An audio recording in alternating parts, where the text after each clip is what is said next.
s'il y en a en avant, c'est simple en avant, point. Sud Radio, la radio du rugby. Des millions, vous êtes charmante. Vous voyez ce que ça fait déjà 1 million, Larmina? Où est l'argent? Où est l'argent? C'est bon, Claude. En fait, j'ai retiré de l'argent. Amis, ouvrez vos cœurs, non n'ayez pas peur, l'argent ne fait pas le bonheur. Shut up and take my money.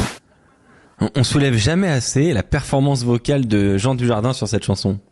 Je le dis comme ça. Un tube. Un hit monumental quand même, Philippe. Je sais que tu écoutes ça matin, midi et soir parce que Philippe fait partie des gens qui écoutent ses propres jingles le jour où il va performer. Il fait partie de qui performe souvent. Ah bah oui, et puis voilà. Jeanne Masse notamment, voilà. Jeanne Masse doit tout à Philippe Spanguero, sachez-le. En rouge et noir, c'est Philippe à la base. Ouais, il lui a tout inspiré, évidemment. Voilà. Ben oui, évidemment.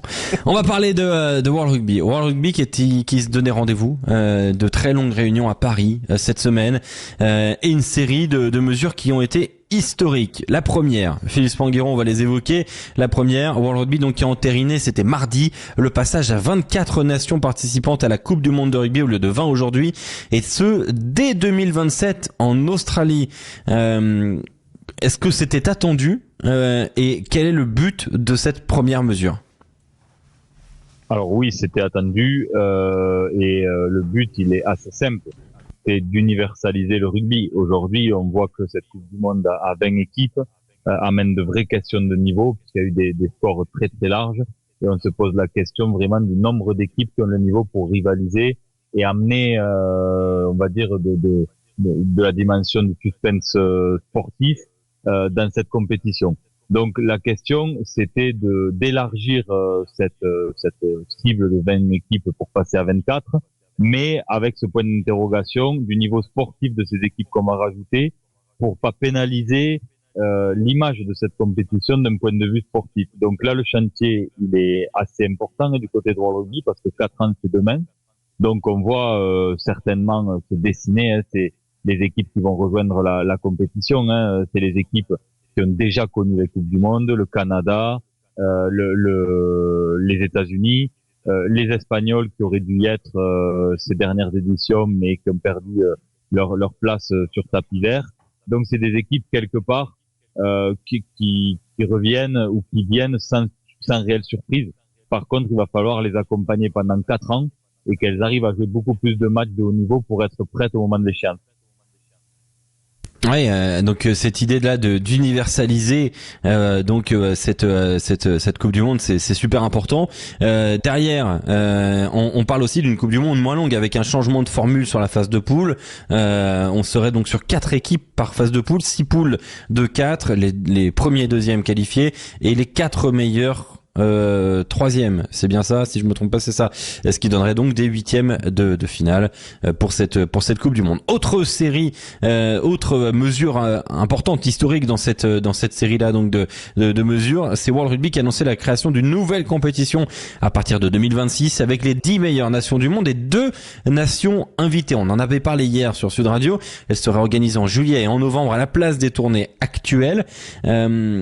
C'est une sorte de Ligue des Nations comme on a vu dans le football, Philippe Spanguero. Alors, j'ai plein de questions là-dessus à te poser, mais d'abord, est-ce que cette Coupe des Nations était dans les cartons depuis longtemps? Oui, elle était dans les cartons. On avait vu les prémices de ça avec le marketing réalisé autour de ces matchs de novembre avec l'Autumn Cup. On a un vrai problème sur ces tournées qui sont difficiles à monétiser.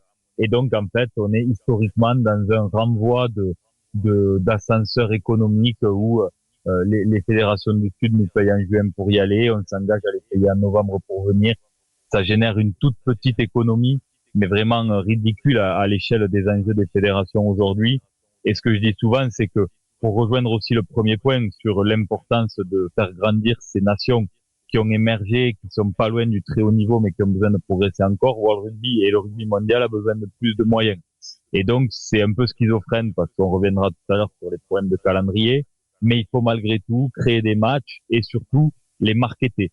Et donc, cette Ligue des Nations revient à marketer un peu ces tournées de juillet, de novembre, qu'on avait du mal à commercialiser et à optimiser financièrement.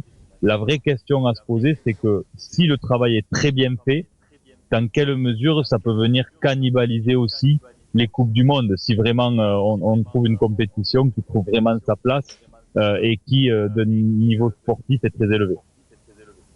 Ouais, bah oui, je te rejoins complètement, Philippe. Justement, sur ce point-là, les nations donc qui seraient dans cette Coupe des Nations, France, Écosse, Irlande, Pays de Galles, Angleterre, Italie, donc les nations du 6 nations, puis celle du Rugby Championship, Nouvelle-Zélande, Afrique du Sud, Australie, Argentine. Il y aurait 2 nations invitées, Japon et Fidji a priori sont pour l'instant évoquées. Mais alors, moi j'ai beaucoup de mal à comprendre, Philippe.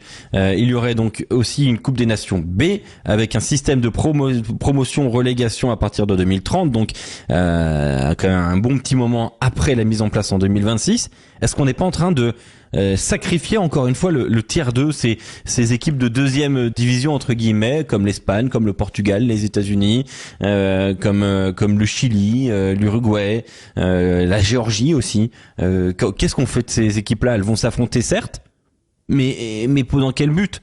Elles ne vont plus jamais avoir accès aux équipes de très haut niveau.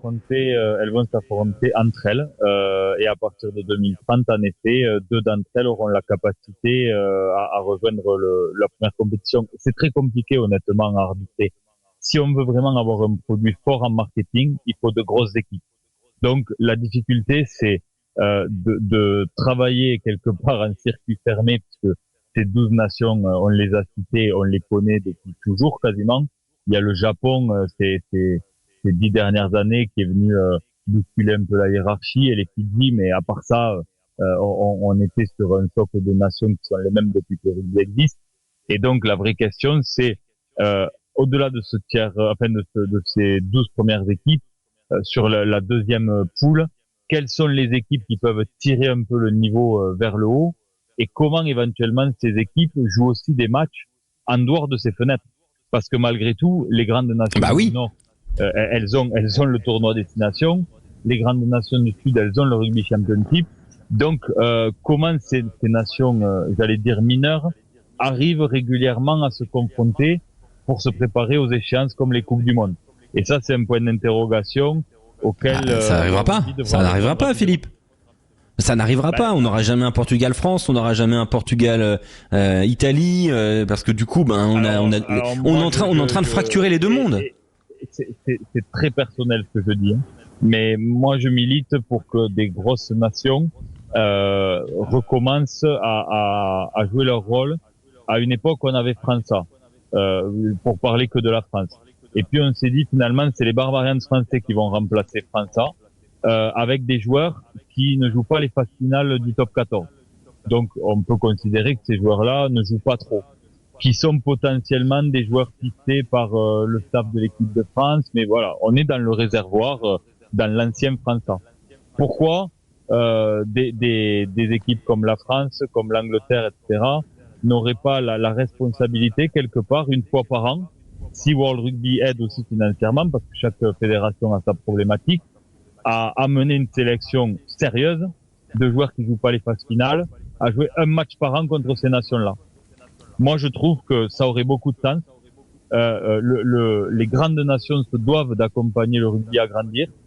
Voilà, c'est très personnel, mais c'est une réflexion que j'ai déjà eu l'occasion d'évoquer avec les gens. Ça a pas l'air de choquer grand monde, et je trouve que ça. Non mais Philippe, tu vois, regarde, là on a 10 nations plus 2 invités.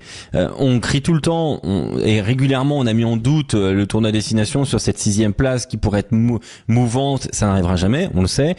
Est-ce que c'était pas là l'occasion? C'est très important pour clôturer ce débat de comprendre. Ça n'arrivera pas. Le 6 Nations est une société commerciale détenue à parts égales par toutes les fédérations qui y participent. Il suffit d'un veto pour que ça n'arrive pas. À l'unanimité. Voilà. Donc l'Italie n'acceptera jamais ça. À quel moment l'Italie, qui voit ses revenus, la majeure partie de ses revenus annuels dépendent du tournoi destination, dira OK, on accepte de sortir. Ça n'arrivera pas. Non mais c'est pour ça que je le dis, Philippe, ça n'arrivera pas. Mais justement, est-ce que l'occasion n'était pas là de faire cette Coupe des Nations avec 8 nations, les 8 meilleures nations au ranking? Qui donc entame dans le circuit 1 et ensuite les 8 suivantes dans le circuit 2. Ce qui faisait qu'il y avait une sorte d'hybride entre le bas des 8 et le haut des 8 suivantes. Et là, pour le coup, t'avais une vraie bataille, t'avais un vrai enjeu sportif. Parce que par exemple, tu vois, le Portugal, si ça se trouve, aurait joué l'Irlande, aurait joué peut-être le Pays de Galles. Boum, ils font un match énorme face à l'Italie ou face au Pays de Galles. Ils arrivent à se qualifier dans la première Coupe des Nations et se retrouvent à affronter la Nouvelle-Zélande, l'Australie, l'Afrique du Sud. Là, il y avait un enjeu sportif monumental. On se serait tous. Ça aurait été super intéressant. Je vais essayer d'amener une réponse vraiment qui est très personnelle, qui concerne que moi. Mais il faut se rendre compte que dans World Rugby, il y a un lobbying quand même très fort historique des nations britanniques et de quelques nations de l'hémisphère sud.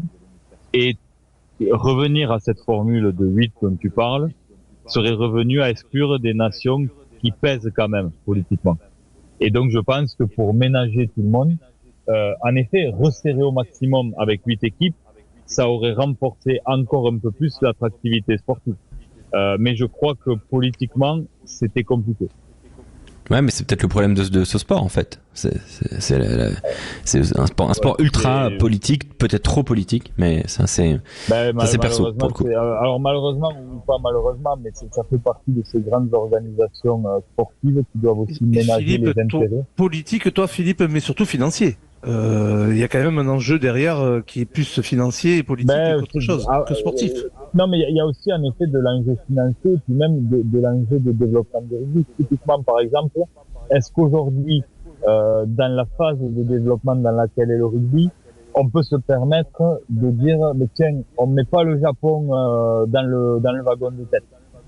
On se coupe d'un territoire et d'un potentiel pour le rugby. On est en train de te perdre un petit peu, Philippe, en audio là. On est en train de te perdre de plus en plus. Là, vous m'avez ou pas ? Ah oui, c'est mieux. C'est beaucoup mieux, Philippe. Donc, ouais, ce que je disais, c'est que il y a aussi cette dimension-là, c'est-à-dire que est-ce qu'on peut sortir du wagon de tête le Japon avec les enjeux que ça représente d'un point de vue de la zone géographique et du potentiel commercial de cette équipe?